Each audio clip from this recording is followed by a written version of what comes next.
Another cup of Maxwell House coffee, George? Sure. Call me a cup, Gracie. You know Maxwell House is always good to the last drop. And that drop's good, too. Yes, it's Maxwell House Coffee Time, starring George Burns and Gracie Allen.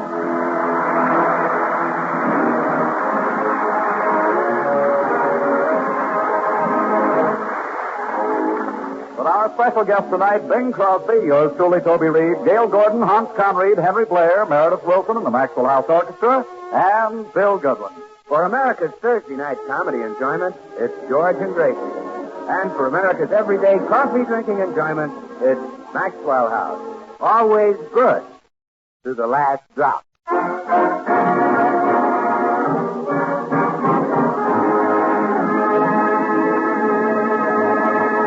Well, as we look in at the Burns home today, we find Gracie in urgent consultation with her next-door neighbor, Dr. Miller, the psychiatrist.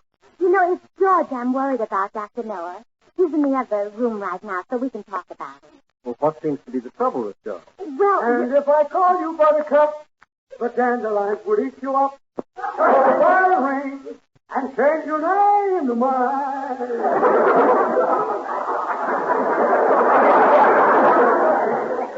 Was that George? yes. Mrs. Burns, I'm only a psychiatrist. That man needs a physician. He's suffering. Oh, no, he was singing. And that's what I'm worried about.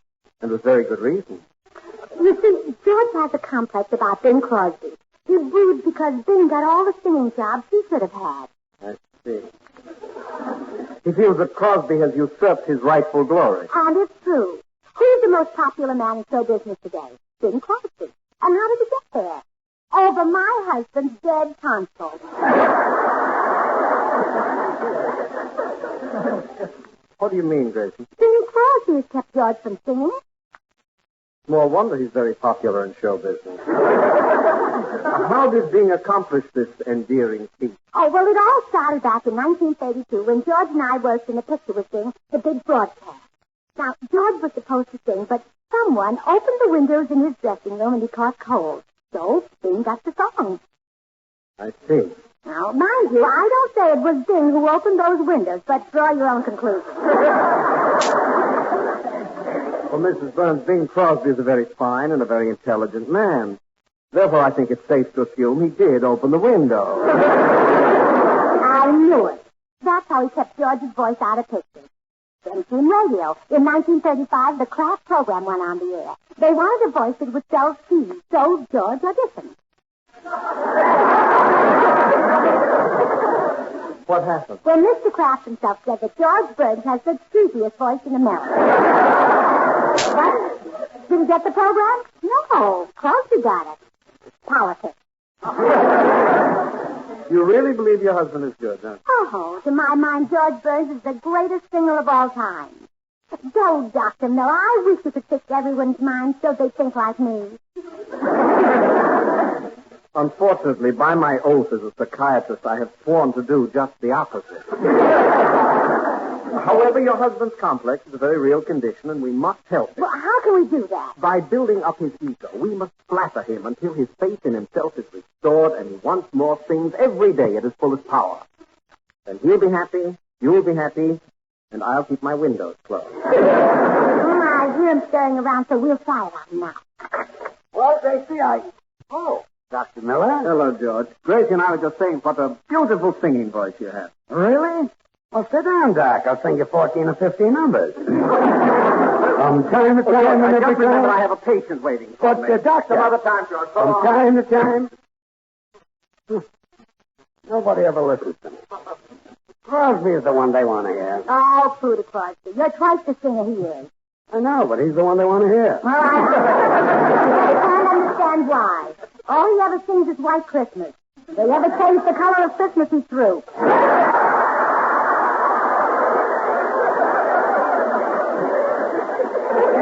I can't get over the way he cut me out of the picture in the big broadcast of 1932. And the same thing happened in 1933 when we made College Humor with him.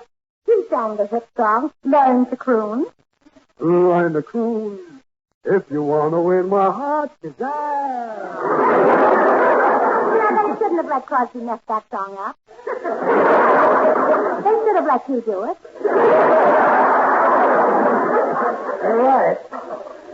Down the old Ox Road was in the same picture and Bing grabbed that one, too. Down the old Ox Road. Oh, you'll never find out where it is by looking in my eye. That was meant for you. Nobody could go down the old Ox Road but the old ox himself. Well,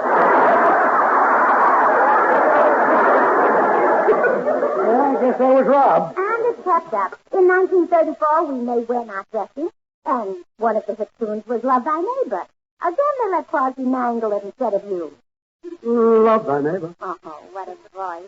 You know, I've got an idea. Step up and say how do you. Oh, that's beautiful, dear. Now, my idea... Gee, but it's good to see you, pal. Lovely. My idea... Oh, trick.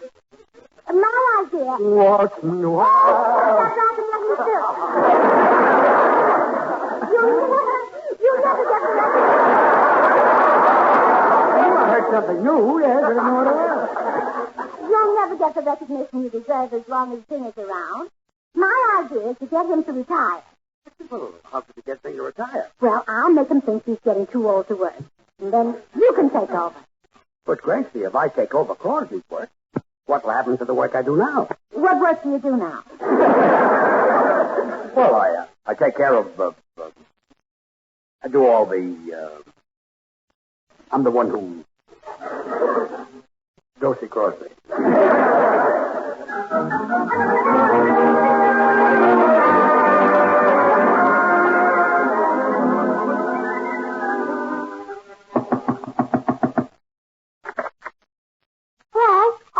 Sonny, is your father Bing Crosby at home? Yes, come on in. Thank you. Pops is getting cleaned up. He's been playing football with us kids. He was Notre Dame and we were Southern California. Oh, who won? Well, let's put it this way. It was a terrible upset. Oh, I see. What are you going to talk to Pop about? Well, I'm going to see if I can get him to retire. What's that? Oh, well, when a man retires, he just plays golf and goes fishing and hunting and doesn't worry about work. Gee, Pop's been retired for years. I want him to retire even more. I want him to stop singing so that my husband can become the country's favorite singer. Oh, well, I'll go get him. You wait right here, Mrs. Sinatra. Well, if Bing plays football with his sons, he must be in pretty good condition. Or really have to lay it on thick to talk him into retiring. Ladies to see me? Now, why, Gracie, how are you?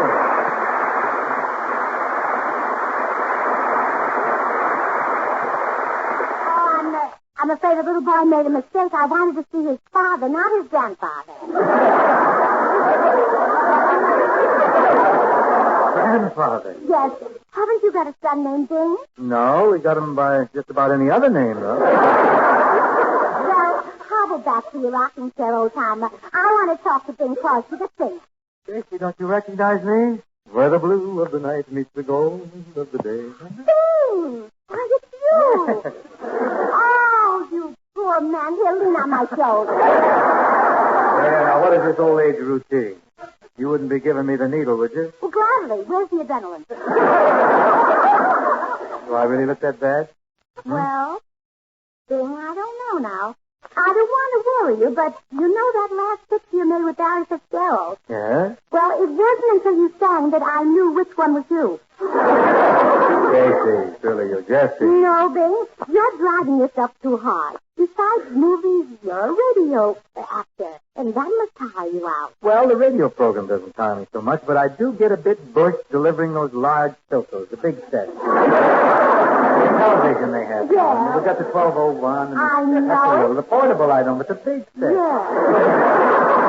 Well, Bing, there's only one thing for you to do. Yeah? You've got to retire before it's too late. Oh, that word retire. There's a lovely ring to it. Wouldn't it be wonderful if I could? Then I wouldn't have to care how I dress.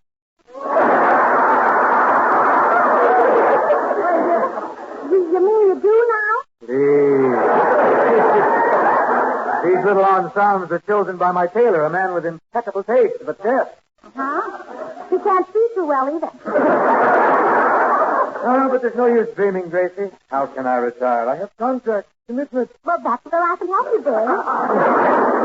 Now, look, I have a singer who could step right into your shoes. He sounds enough like you to be your brother. Really? Yes. You take over your jobs and your money. That is my brother. Now, then, this is someone else. A beautiful singer. Harry Coleman. No. Dick Haynes. No? Don't tell me it's, F-R-A-N-K. Oh, no. Forgive me for spelling, but I don't want the children to learn that word. Why, give up, Gracie. Who is this singer you've groomed to take my place? My husband, the Beverly Hills Nightingale, Sugar Throat Burns. I didn't know he could sing. Oh, yes. Really? That big, handsome brute is 110 pounds of solid talent. Well, this I must see and hear. Well, get your hat and we'll go see him right now. Good. Oh, Dennis, Yes, Pop? run and fetch my red suede bowler with the green feather, will you? Tell your mother I'll be gone for an hour or so. Oh, gee, Pop, we wanted you to play Cowboys and Indians with us. Sorry, laddie boy. This time you'll have to scalp your mother. Come along, Gracie. Oh, yes, Sonny. It's too late to scalp your father.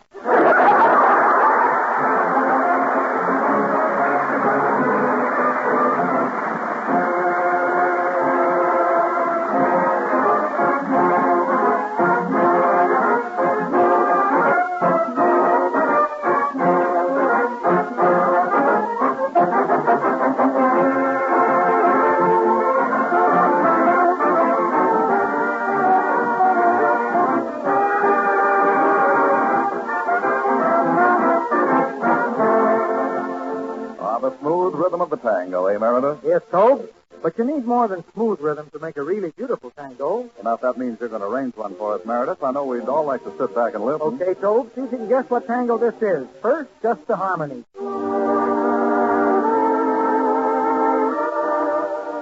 Now we'll add a counter melody for richness.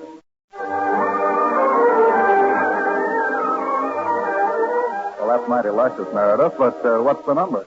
Patience, my boy, patience, while we add that vigorous tango rhythm.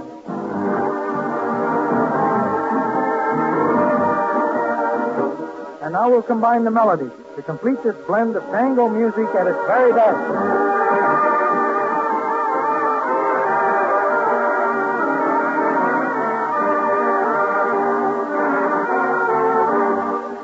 Yes, the beautiful Romberg tango from New Moon. And friends, just as our favorite tangos are created by expertly blending many orchestral parts, so too with the creation of America's favorite coffee, Maxwell House.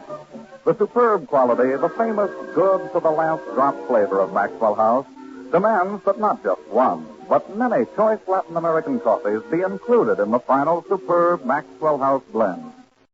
With great care and skill, the Maxwell House experts test and select Manizales for mellowness,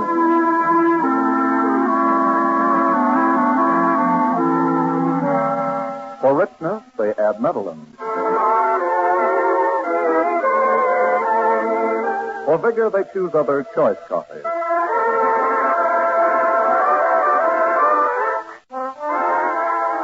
And for fine, full body, they add Bucaramanga.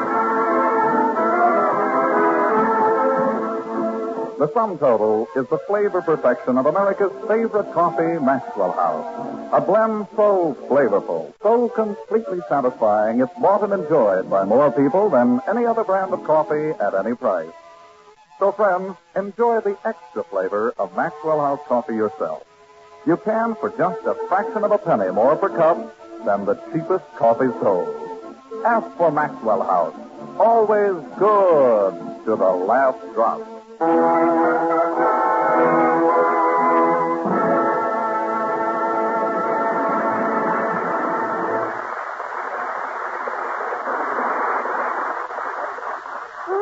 Good news, George. Bing has agreed to retire and let you take over his career. Really, Bing? Well, I have the matter under consideration. Gracie tells me that you bleat a beautiful batch of baritone. Well, I do have the type voice that makes women swoon. Oh, don't be so modest. When you sing, even men sing. Now, I'll leave you two alone to talk business, huh? Excuse me. Certainly, Gracie. George, now, if you take over my chores, just what percentage of my weekly stipend would you figure to latch on to? Well, roughly 95%. Smooth that out a little. Well, we'll see. How do you get paid, Bing? Well, my weekly check is sent to my brother Everett, who deducts 10% as agent fee. He then passes it to brother Larry, who deducts another 10%. What for? Well, he's my brother Everett's agent. Say. Now, Larry, he now laterals the check to my brother Barney, who deducts 15%. What's he? He's Larry's business manager. And Barney then kicks the tattered remnants of the check to the home team, where Dixie makes a nice running over-the-shoulder catch, removes the fast 40%, and cuts up the rest with the 4 boys. Well, Bing, how do you get your hands on any money? Well, fortunately, my youngest boy isn't too hep on the fight racket. I managed to trip him for an occasional buck by getting him to place a small wager against Joe Lewis. What is this now? If Joe ever has a bad night, there goes my mad money. Well, money isn't important to me, Bing. I'll take over your program for free. One thing that worries me, George, now suppose I decided to come out of retirement someday. If you're as good as Gracie says, I'll never get my program back. Yeah, you're right. Tell you what, Bing. I won't stay my back.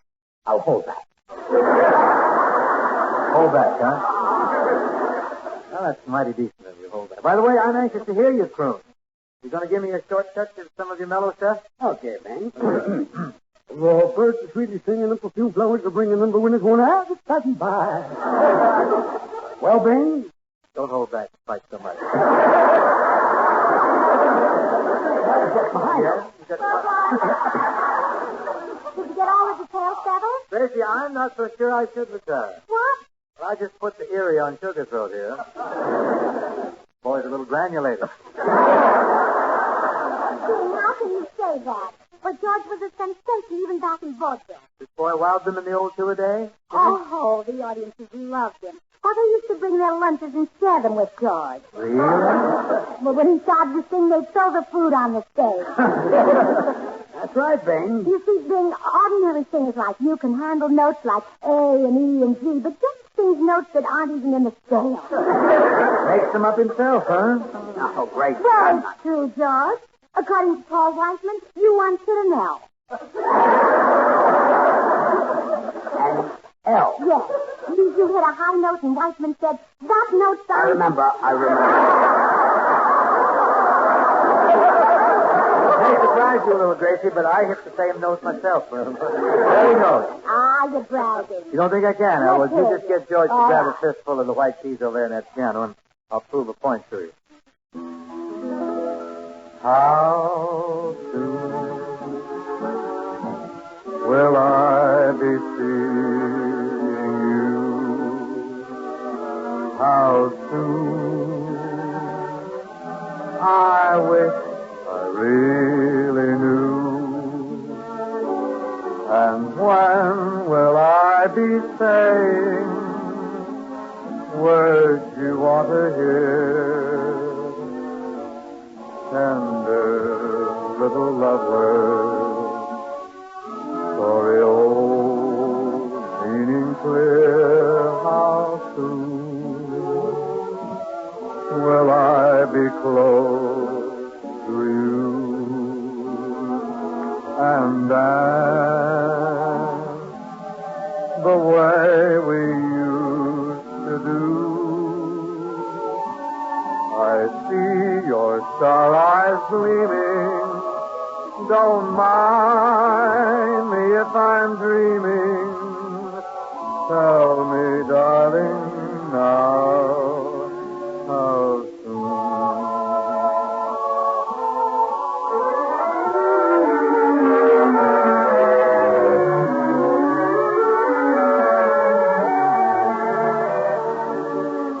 Tell me, darling, now how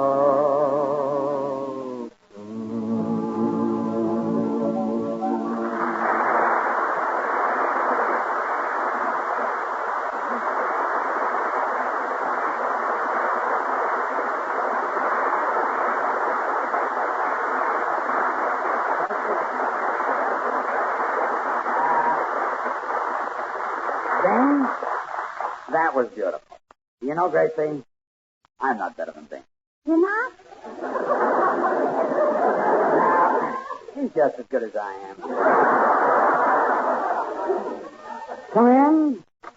Hi, Burns. Hello. Well, Bing. Oh, hi, Bill boy. This is Dave. You two seem to know one another. Why, everyone knows this ladies' man. Metro may have its Leo the Lion, but Paramount we have Willie the Wolf. Well, Bing and I used to live next door to one another. That's right, but Bill moved away. When we had 4 boys, he saw there was no future in it. Well, Bill, listen, you're an old trusted friend of mine. I should certainly treasure your advice. Yeah? Would you really tell me truthfully now, do you think I should retire? Oh, no, Bing. You can't retire. You and I are the number 1 and number 2 attractions at Paramount. If you retire, who'll fill the number 2 spot? I mean, it's a good one. Now, that reminds me, Ben, if you retire, George will not only replace you on the radio, but in pictures. What? You want George to replace Bing in pictures? Well, why not? He'll look pretty good in there beside Bob Hope. Besides Hope, anybody looks good. And George is a wonderful actor, too. You wait right here, and I'll go get his press clippings. You may go now.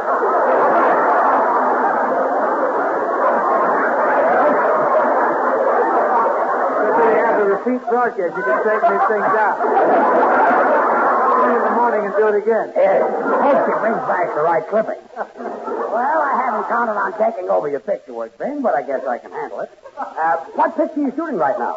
Connecticut Yankee in King Arthur's Court. Oh, Bing. Yeah? If anybody replaces you in that picture, it should be me. You feel it? Yes, I'm a natural for that chivalry stuff.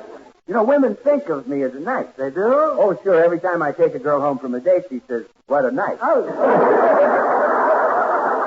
Now, look, believe me, Bing. I would be sensational in that King Arthur picture. Now, get this scene, boy. H.L. The knights are all sitting at the round table, you see, polishing their armor and sipping their Maxwell House coffee. Rich, delicious, mellow Maxwell House, so wonderfully satisfying. Good to the last drop. The knights are sluicing up the Maxwell House. Feeling at the saucer treat. Suze, yes. King Arthur's a Gadzooks Guinevere with more than 1,000 brands to choose from. More people buy and enjoy Ye Maxwell House than any other brand of coffee in Ye world. Bill, I hate to break ye heart. There was no Maxwell House coffee in King Arthur's time. Really, George? What did you fellas drink back in those days? Seltzer. Well, you missed a great point. Maxwell House is the very best in coffee drinking pleasure. Yet it costs but a fraction of a penny more per cup than the cheapest coffee you can buy. Hey, look, Bill, if anybody replaces Bing in the Connecticut Yankee, it'll be me. Well, okay, George, but that'll be the first time a Connecticut Yank was ever played by a California jerk. So long, Bing. Oh, you know, George, my vision of retirement grows dimmer by the moment. What's Bing? You... Oh, here comes Gracie. Well, Gracie, what about my press clipping? Oh, I found them. Well? I read them. Well? I burned them. Well, good. But they weren't fair to him, Ben. He's really a fine actor. He can express tender love in a way that melts the heart. He can express sheer horror in a way that chills the blood. Show him that. Come closer to me. Close. Oh, how horrible. Oh, I can't stand it. That was tender love. Oh. Surprise, yes. You know, Luella might differ with me, but I don't think this kid is quite ready for pictures. Oh, look. Here comes our friend, Mr. Judson. We'll ask his opinion about you retiring. Who's that? Oh, a big oil millionaire from Texas. Come in. Howdy, little lady. Howdy, Burns. Hello, Mr. Judson. Oh, I'd like you to meet our friend, Bing Crosby. Bing Crosby. Say, I'm proud to shake your hand. I admire your singing. I admire your acting. You're a mighty celebrated man. Thank you, sir. What part of Texas you from? I'm not a Texan. Oh, now you must be kidding. A famous man like you just can't be a foreigner. However, I hail from the happy little hamlet of Spokane, Washington. Where at is that? That's about 1,000 miles due north. Oh, doggone, that's hard luck. Just over the Texas border. Mr. Judson, we'd like your opinion on something. Do you think Bing Crosby should retire? Well, would you like to, Bing? Well, it wouldn't be bad to settle down to a little serious golf. No, that sounds right good. Doctor out here advised me to take up that game for my health, so I went and bought myself 3 golf clubs. Only 3? Which clubs did you buy?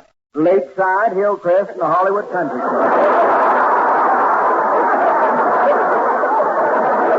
I believe you have. Well, that's a good beginning.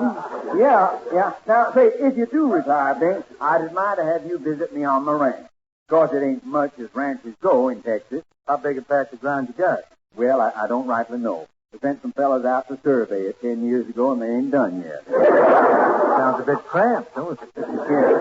Yeah, but I got some real fine horses on it. Say, seems to me like I read you used to own some horses yourself. Well, it's always been a moot question. I can only say they went by that name. They had 4 legs. Some of them, that is. Yeah. Well, now, I guarantee you'd like these cow ponies of mine. Cow ponies? Yeah. Well, what a wonderful combination. You can ride them and milk them, too.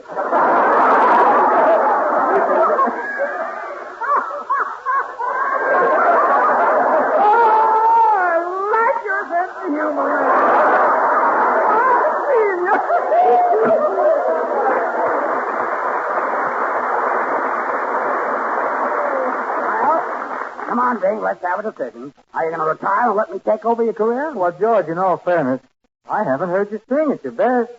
You rascal, you held back on me, you know. Well, I'll give you another sample. Okay. This time don't thin it out now. Lay it on to me to full depth. Oh, yes, George. Pull the trigger on the shotgun of your throat and let the bullet of melody blast Bing right into retirement. Okay. Boom, boom, boom, boom, down in the garden where the red rose goes, the heart goes, mine. I love you, I love you like a flower. And don't get it a holler. The Lord, he called me red, the red rose red. Well, what do you say, Bing? Oh, that does it. I'm going right home and get my golf club. You're going to retire. No, I'm going to burn the clubs. I've got work to do. George and Gracie will return in a moment. Join us again Thursday when we'll all be back. George Burns, Gracie Allen, Bill Goodwin, Meredith Wilson, and the Maxwell House Orchestra, and yours truly, Toby Reed. And now, here are our stars. Gee, I can't believe that Crosby turned me down. I feel awful. Oh, don't you fret, Silverthroat. You're still going to take over Bing Crosby's career. If you'd like to back that opinion, Free will get you fired. Well, Bing, you'll have to retire someday, maybe 50 or 60 years from now, but George will be waiting. 50 or 60 years. Let's see, that'd place Sugarthroat well over the century mark. Think he can capture the public's fancy at such a ripe old age? Why not? Al Jolson did it. That's right. I forgot about Al. I'll see you in about 50 or 60 years, George. That's the day, Bing. Boom, boom, boom, boom, down in the garden.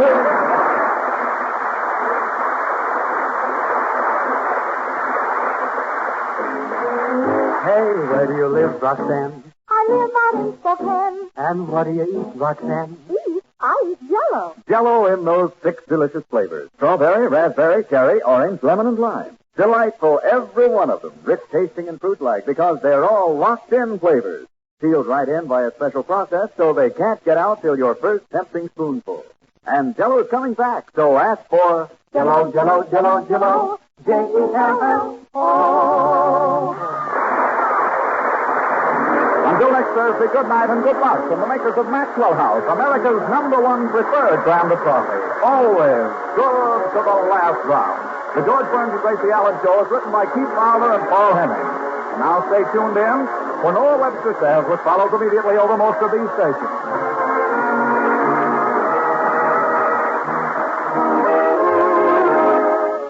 This is NBC, the National Broadcasting Company.